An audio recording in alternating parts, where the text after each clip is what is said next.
جا سکتے, ہم یہاں ہی جیئیں گے مریں گے. بادشاہ نے کہا کیا ہوا, میرا ساتھ چھوڑ رہے ہو؟ انہوں نے کہا کہ یہاں پر آخر الزمان نبی محمد مصطفیٰ صلی اللہ علیہ وسلم تشریف لائیں گے. ہم نے سابقہ کتابوں کے اندر آخر الزمان نبی صلی اللہ علیہ وسلم کی جو علامتیں پائی ہیں لکھی ہوئی, وہ ہم نے یہاں پر پا لی ہے. کیا آخر الزمان نبی محمد مصطفیٰ صلی اللہ علیہ وسلم جس شہر سے گزریں گے, جہاں پر جا کر رہیں گے, اس کی کیا علامتیں ہوں گی, وہ ساری نشانی یہاں پر پائی جاتی ہے. تو لہذا ہم یہاں ہی ٹھہریں گے, زندگی ہوئی تو پیارے مصطفیٰ صلی اللہ علیہ وسلم کی زیارت کر لیں گے, نہ زندگی ہوئی مر جائیں گے, دفن ہو جائیں گے, تو کم از کم وہ جب وہ چلیں گے ہو سکتا ہے ان کے قدموں کی خاک جوڑ کر ہماری قبروں پر پڑ جائے, تو ہمارے نجات کا سبب بن جائے. ہم تو یہاں رہیں گے. بادشاہ نے کہا اچھا ٹھیک ہے. بادشاہ نے 400 علماء کو مکان بنا کر وہاں پر دیے. اس وقت مدینہ شریف اتنا بڑا شہر تو نہیں تھا نا, چند گھر ہی ہوتے ہوں گے نا. اس نے 400 مکان بنا کر جید علماء کے لیے 400 مکان بنا کر وہاں پر ان کو دے دیے. تو کہا ٹھیک ہے تم یہاں بیٹھے رہو. اور ایک لیٹر لکھا. لیٹر کیا لکھا؟ کم ترین مخلوق, مخلوقات میں سے کم ترین, ادنا سے ادنا, گھٹیا سے گھٹیا, اپنے آپ کو اس بادشاہ نے یہ کہا کم ترین مخلوق طبع ابوالحمیری کی طرف سے شفیع المذنبین سید المرسلین محمد رسول اللہ صلی اللہ علیہ وسلم کے نام یہ خط ہے. تو اس نے کہا کہ اللہ تعالیٰ کے پیارے حبیب صلی اللہ علیہ وسلم, یہ میں خط لکھ کر آپ کے لیے چھوڑ کر جا رہا ہوں. اگر میری زندگی ہوئی آپ کے تشریف آوری تک تو میں آپ کی زیارت کی غرض سے آؤں گا, حاضری دوں گا. اگر زندگی نہ ہوئی تو آپ اترنے والی کتاب پر میں قبل از وقت ہی ایمان لاتا ہوں, اور آپ کے غلاموں میں اپنا نام لکھواتا ہوں, میں آپ پر ایمان لاتا ہوں, قبل از وقت ہی میں آپ پر ایمان لاتا ہوں. تو اگر زندگی نہ ہوئی تو قیامت والے دن پلیز مجھے فراموش نہ کرنا, میری شفاعت فرمانا. اس قسم کا پیارا خط لکھا. خط لکھ کر ایک جو بڑے عالم تھے ان کے سپرد کر دیا, اور ان کو کہا کہ یہ خط آپ نے پاس رکھ لیں, اور ایک 2 منزلہ مکان بنا کر اس نے کہا کہ یہ مکان جب آخر الزمان نبی محمد مصطفیٰ صلی اللہ علیہ وسلم تشریف لائیں گے تو گواہ ہو جاؤ, یہ مکان میں نے ان کے لیے بنایا اور وہ اس مکان میں آ کر رہیں گے. اللہ اکبر. حضور صلی اللہ علیہ وسلم کا ذکر ہر دور میں ہوتا رہا, ہر دور میں آپ کے چرچے شام کے ڈنکے بجتے رہے. خط لے کر اس نے ایک عالم ربانی جو ان میں سے بڑے تھے ان کو دے دیا. کہا کہ یہ خط آپ کے پاس رہنا چاہیے, محفوظ رکھنا, نسل بہ نسل یہ خط آخر الزمان نبی صلی اللہ علیہ وسلم تک پہنچنا چاہیے. اس عالم ربانی کی نسل میں سے کون تھے جن کے پاس یہ خط تھا؟ بولو, اس عالم ربانی کی نسل میں سے کون تھے, کون خوش نصیب عالم دین تھے کہ جن کے پاس وہ خط تھا نبی کریم صلی اللہ علیہ وسلم کا, جس خط کو محفوظ رکھا گیا تھا. وہ حضرت ابو ایوب انصاری رضی اللہ تعالیٰ. وہ خط حضرت ابو ایوب انصاری رضی اللہ تعالیٰ عنہ کے پاس موجود تھا, اور آپ نے اپنے کے غلام ابو لیلہ اس کا نام تھا, اس کو دیا بھئی یہ خط تم اپنے پاس سنبھال کے رکھ. جب ہماری زندگی میں حضور تشریف لے آئیں گے آپ کی خدمت میں یہ خط پیش کریں. اب کیا ہوا, حضور سرور عالم صلی اللہ علیہ وسلم آپ نے مکہ شریف کے دعویٰ نبوت فرمایا. جب مکہ شریف میں دعویٰ نبوت فرمایا تو 13 سال تک نبی کریم صلی اللہ علیہ وسلم کو کافروں نے بھرپور طور پر ستایا. صحابہ کرام علیہ رضوان کو اذیتیں دی, تکلیفیں دی, مصیبتیں پہنچائیں.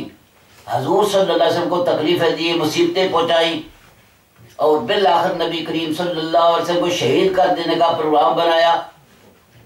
دارالندوہ میں میٹنگ طلب کی گئی اور محمد صلی اللہ علیہ وسلم کے خلاف کو منصوبہ بنایا جائے. یعنی میٹنگ ہال میں، اس کا نام تھا دارالندوہ، اس کو ایسے بھیج دارالندوہ میں میٹنگ کی گئی، کافر بڑے بڑے کافر بیٹھے ہیں، کافر بیٹھے ہیں، اتنے میں دروازے پہ دستک ہوتی ہے، پوچھا جاتا ہے من انتا، تو کون ہے؟ وہ کہتا ہے انا ابلیس۔ اس میں جو داخل ہو گئے میٹنگ کے اندر شامل ہو گئے شامل، اور کسی کو اجازت نہیں تھی۔ پوچھا کہ کون ہے؟ اس نے کہا نا ابلیس۔ اس نے کہا ابلیس کے یہاں پر کیا مقصد ہے، کیا لینے آئے ہو؟ انہوں نے کہا کہ میں شیخ نجدی ہوں، شیخ نجدی، میں نجد کا رہنے والا ہوں، میں تمہاری اس مبارک میٹنگ میں داخل ہونے کے لیے، شامل ہونے کے لیے آیا ہوں۔ مبارک میٹنگ، استغفر اللہ، تمہاری اس مبارک میٹنگ میں شامل ہونے کے لیے آیا ہوں، پلیز مجھے بھی اپنی میٹنگ کے اندر شامل کر دو۔ ان کا چلو ٹھیک ہے، دیکھا بڈھا بندہ ہے، دروازہ کھولا، اندر بٹھا لیا۔ کون تھا؟ ابلیس۔ حضور صلی اللہ علیہ وسلم کے قتل کے منصوبے بنا رہے ہیں اور وہ اس کو مبارک سمجھ رہا ہے۔